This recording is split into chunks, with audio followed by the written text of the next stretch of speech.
Boa noite, povo de Deus.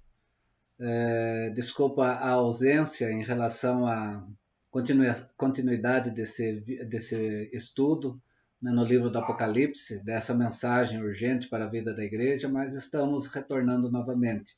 Ainda falando sobre o capítulo 1, apresentando a realidade desse livro, né, esse livro que, segundo o verso 1 do capítulo 1, diz que é a revelação de Jesus Cristo que Deus deu para mostrar ao seu servo as coisas que breve deve acontecer, né, e que pelo seu anjo então a enviou e notificou a João, né, o apóstolo, né, que é o servo do Senhor nesse momento, que escreveria e enviaria às 7 igrejas, ou chegaria até nós nesse momento também.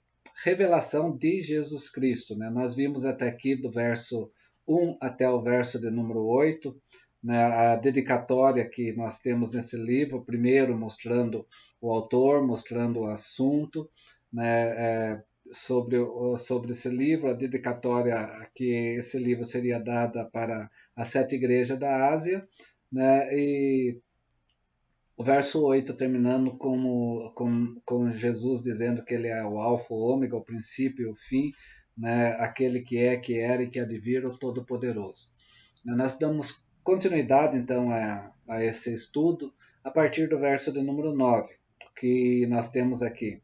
Vai falar da visão que João vai ter de Jesus Cristo, agora glorificado, e ele começa dizendo assim: Eu, João, irmão vosso, e companheiro na tribulação, no reino e na perseverança em Jesus Cristo.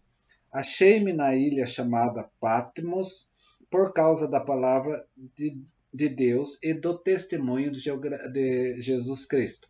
Então, agora, o escritor, não autor é Cristo. O escritor agora é apresentado. Né? Ele é um homem que tem o quê? Uma comunhão, e ele tem uma intimidade com os demais cristãos, né? Porque ele se auto-identifica aqui, né, João, como irmão e companheiro, né? Ele se denomina dessa forma para se apresentar. Então, João não se sente melhor do que os demais irmãos, nem se enaltece por ter recebido que uma alta revelação, né, para a vida da igreja.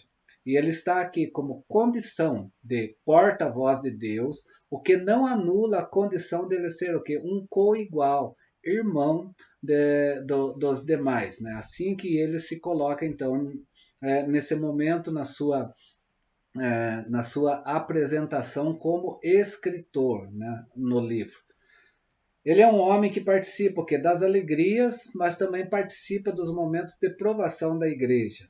Né? Isso nós podemos ver aqui nesse momento com relação à tribulação.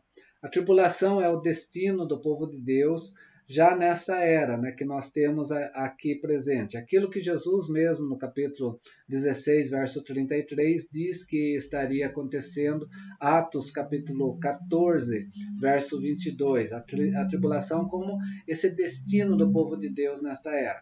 A igreja está no meio do conflito, e há um conflito entre o reino de Deus e o reino das trevas. E a igreja sempre foi e sempre será atribulada também no mundo. Isso daí também é presente. Nós podemos ver isso,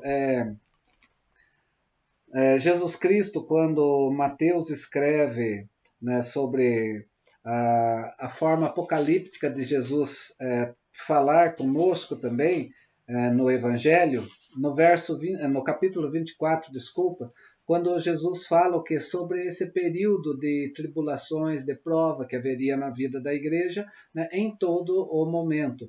Né, no capítulo 24, ele descreve, né, esse sofrimento, e um sofrimento não diminuído, mas um sofrimento, né, que vai crescente na vida da história da igreja.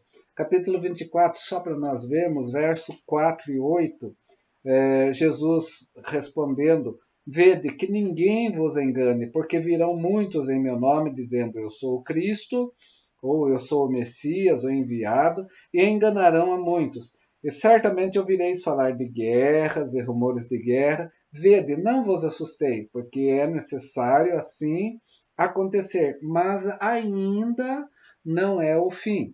Portanto, se levantará nação contra nação, reino contra reino, haverá fome, terremotos em vários lugares. Porém, tudo isso é o princípio das dores, no sentido aqui de dores de parto. Então, nós vemos aqui que Jesus descreve, né, sobre o sofrimento na vida da igreja, no povo de Deus, de uma forma crescente. Ele descreve primeiro como princípio das dores, né, esse princípio do parto. Nos versos 9 a 14, ele já fala de tormentos na forma de perseguição aos discípulos. Né? Se nós olharmos aqui do verso 9 a 14, ele continua dizendo assim: então sereis atribulados, agora falando para os seus discípulos, né? E vos matarão, sereis odiados em todas as nações por causa do meu nome. Nesse tempo muitos hão de se escandalizar, trair e odiar uns aos outros.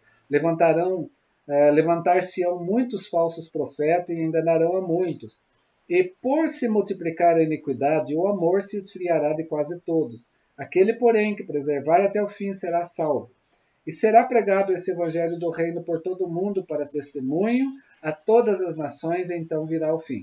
O que nós temos aqui? Aqui agora, Jesus falando, primeiro ele fala do princípio das dores na vida global, no planeta, né, entre as nações, né, todas as coisas que vão estar acontecendo na esfera, não só política, não só de nações, mas também na natureza. Mas agora ele chama a atenção aqui para a vida eclesiástica interna, para a vida dos seus discípulos, ou para a vida da sua igreja.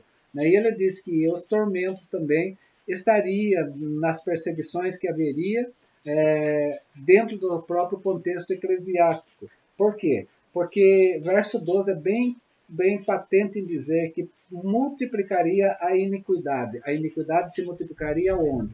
No mundo? Não, o mundo jaz no maligno, ele já é iníquo, mas está falando aqui dentro do contexto eclesiástico. A iniquidade entraria na vida da igreja, porque o amor de muitos com relação à vida de fé, em relação a Cristo Jesus, realmente se esfriaria de quase todos. Mas aquele que perseverar até o fim será salvo. Então nós vemos aqui que também vai ter tormento em relação à vida interna da igreja. E aí ele fala depois o que? Nos versos 15 a 28, sobre a grande tribulação como esse auge. Né? Quando vires a abominação da desolação que falou o profeta Daniel no lugar santo, quem lê entenda. Por que quem lê entenda? Porque era algo que já tinha acontecido quando Mateus escreve, né? Porque já está, o templo já foi profanado, né, nesse momento. Né, nós temos aqui a destruição do templo, nós temos aqui já a dispersão da igreja, né, e nós vemos aqui que a perseguição seria grande nesse momento. Então, né, essa chamada grande tribulação, né, que Jesus cita essa grande tribulação, então, dizendo que esse período estaria onde? Estaria dentro da vida do seu povo, né? Porque nesse tempo haverá grande tribulação, verso 21, como desde o princípio do mundo até agora, citando, não teve. Então não teve no passado essa grande tribulação.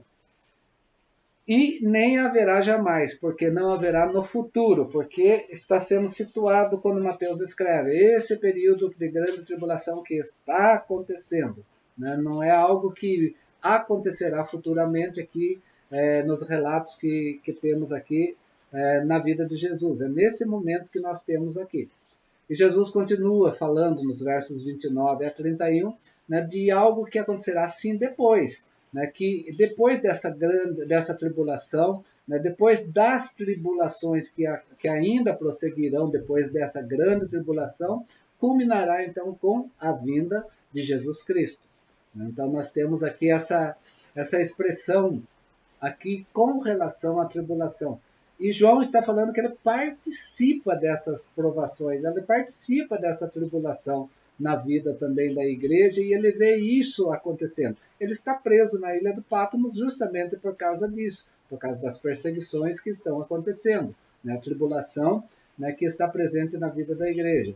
Eis o motivo das 7 cartas à igreja também, para trazer o quê? Conforto, consolo e ânimo para essa igreja que está sendo passando por tribulação, que está sendo perseguida, né, nesse momento, está sendo sufocada. Essas perseguições, então, fazem o quê? Desencadeiam traição, desencadeiam apostasia dentro da igreja. Né? Os versos 10 a 12 de Mateus 24, ele é bem claro em dizer isso. Né? Nesse tempo, muitos hão de se escandalizar, trairão uns aos outros, está falando dentro da igreja. Levantará falsos profetas, enganarão a muito.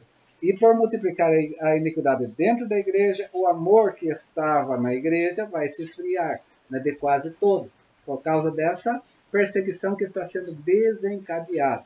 Essas perseguições já haviam, então, começado quando? Quando João também está sendo banido para a ilha de Patmos. Ele está presente nesse período dessa tribulação.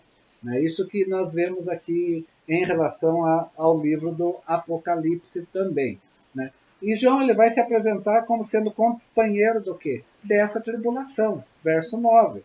Irmão vosso, mas companheiro nessa tribulação. Ele vive esse momento também da vida da igreja, da história da igreja. Uma outra coisa que nós vemos no verso 9 aqui, que ele é companheiro na tribulação, mas também ele é companheiro onde? No reino. Por quê? Porque a igreja é o povo sobre o qual o reino já veio, né, mas ainda não se concretizou. Né, que herdarão o reino ainda quando ele vier na sua plenitude. Mas o reino está presente, né, de forma não total, na vida da igreja durante esse período também.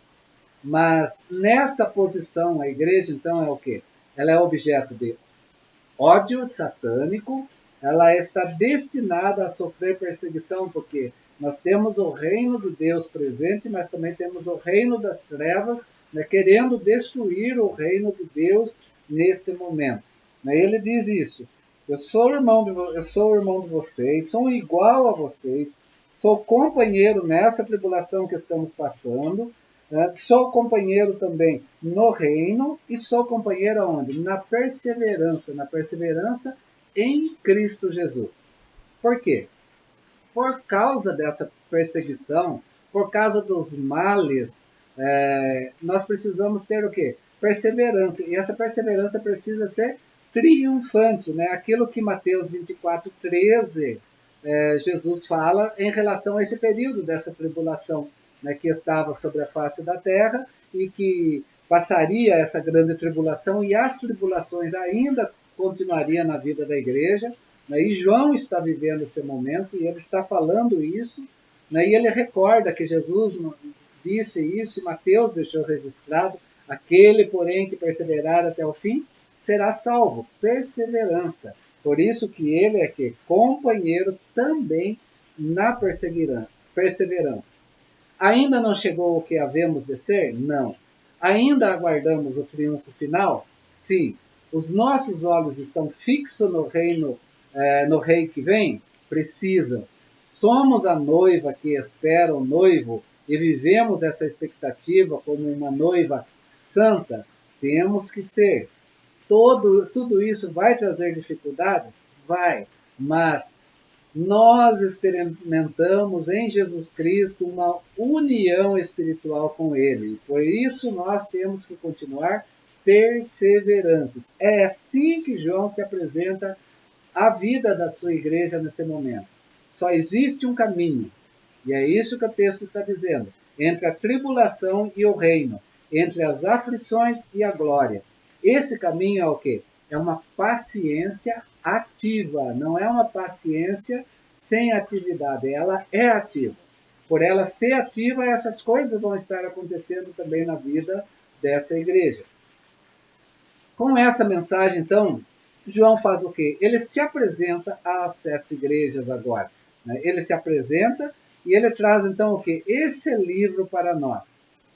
Quais são as circunstâncias que vão ser descritas? Nós vemos isso do verso 9 até o verso 11, quando está dizendo assim: eu, João, companheiro vosso, Irmão vosso e companheiro na tribulação, no reino e na perseverança em Jesus, achei-me na ilha chamada Patmos por causa da palavra de Deus e do testemunho de Jesus Cristo. Achei-me em espírito no dia do Senhor e ouvi por detrás de mim grande voz como de trombeta dizendo: o que vês, escreve em livro e manda às 7 igrejas: Éfeso, Esmirna, Pérgamo, Tiatira, Sardes, Filadélfia e Laodiceia. Então nós temos aqui as circunstâncias que estão sendo descritas. Como é essa circunstância? Eu, João, estava na ilha chamada Patmos, por causa da palavra de Deus e pelo testemunho de Jesus Cristo. Na ilha chamada Patmos. João não deixa nenhuma dúvida aos seus leitores quanto à ilha de seu exílio. Ele esclarece, ele mostra. A ilha é chamada Patmos. Por quê? O termo Patmos significa também mortal. Por que Patmos, essa ilha, tinha esse nome mortal? Em razão do aspecto tristonho que tem essa ilha. No tempo do Império Romano, principalmente, a ilha de Patmos serviu de lugar de detenção para criminosos de alta periculosidade. Atualmente a ilha, né, que leva esse nome é chamada Palmosa. Né? Ela está ali no Mar Egeu, né, presente no Mar Egeu. Ela tem 16 quilômetros de comprimento por 10 de largura. Não é uma ilha grande, é uma ilha até pequena. É uma ilha, por ser vulcânica, ela é nua, né, e ela tem elevações de até 300 metros. Dentro nessa ilha, hoje, existe uma caverna, e essa caverna tem o nome Apocalipse, onde milhares de pessoas realizam peregrinação anualmente, rememorando, então, isto aqui que passou o apóstolo João, os seus sofrimentos quando ele esteve ali nessa ilha.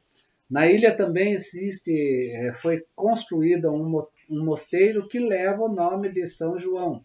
Né? E no ano de 1088, né, já havia uma biblioteca ali fundada também. Né, e em volta desse mosteiro, essa biblioteca está fundada, agrupam-se ruas tortuosas da capital da ilha. O local existe, o local é identificado, mas João foi banido para essa ilha, para essa colônia penal romana, onde exilavam os prisioneiros políticos. Ele foi taxado como um prisioneiro político porque ele vai contra Roma, no sentido de que Jesus é o Senhor e não César. Assim, então, os prisioneiros, quando adentravam essa ilha, perdiam todos os direitos civis, todas as posses materiais, e eram obrigados a trabalhar nas minas que ali haviam, vestindo-se de trapos. Então, nós temos aqui. Qual a razão do exílio? Ele vai declarar essa razão. João é preso na ilha por causa da palavra de Deus e do testemunho de Jesus Cristo. Ele foi acusado de subversão pelo governador da Ásia, porque ele pregou o evangelho e ele testemunhou que Jesus Cristo era o Senhor sobre todas as coisas, Senhor sobre sua vida. No tempo em que o imperador era Domiciano e ele trazia para si, arrogava para si esse título de Senhor e Deus. E João então é condenado a sofrer humilhações, prisão, fome, trabalhos forçados por amor à palavra de Deus. E é dessa forma, então, nessa tribulação, que que Jesus Cristo, então, traz a revelação, né, em João, né, e essa revelação é pedido para que João também escreva e mande às 7 igrejas. Né? O verso 10 diz: achei-me em espírito no dia do Senhor, e ouvi por detrás de mim grande voz como de trombeta. João, físico, na ilha de Patmos, achou-se em espírito. Mesmo estando fisicamente ali, prisioneiro naquela ilha, naquele dia do Senhor também se achou em espírito. A gente vai falar sobre o dia do Senhor depois. A ilha do exílio, então, se transformou no quê? E é isso que ele está mostrando aqui quando ele se apresenta como escritor, em porta do céu. Em Patmos, ele enfrentou a dor do exílio, mas em espírito ele entrou na sala do trono. No capítulo 4 nós vamos ver isso acontecendo na vida de João. Em Patmos nós sofremos, mas em espírito nós reinamos. É isso que está. Diante da tribulação nós temos sofrimento, mas nós reinamos com Cristo. Cristo está conosco. E nós estamos já com as bênçãos celestiais na nossa vida. Por isso que Deus transforma nossas tragédias em triunfos gloriosos. O lugar do exílio tornou-se a antessala da glória. E é isso que João quer mostrar para os seus leitores quando eles estão lendo a mensagem de Jesus Cristo para a vida deles, para a nossa vida. Dia do Senhor. Existem 4 expressões técnicas no Novo Testamento para essa palavra Dia do Senhor, sendo que cada uma delas aponta para uma época diferente. Não vou falar isso neste vídeo, nós vamos ver isso no vídeo posterior. Até aqui, a apresentação então do escritor. João então se faz apresentar à igreja. Esse verso 9, por mais pequeno que seja, traz qualificações de João, história na vida de João, acontecimentos na vida da igreja e para as nossas vidas também. Espero que tenha compreendido. Se não compreendeu algum quesito que está presente nesse verso 9, dá um jeito de trazer para mim, mesmo à distância, através aí das redes, através de e-mail, e nós vamos estar tentando resolver isso também pessoalmente uns com os outros, ok? Próximo vídeo, então, nós vamos prosseguir no verso de número 10. Forte abraço desse irmão em Cristo, fica na paz, nos vemos logo, logo.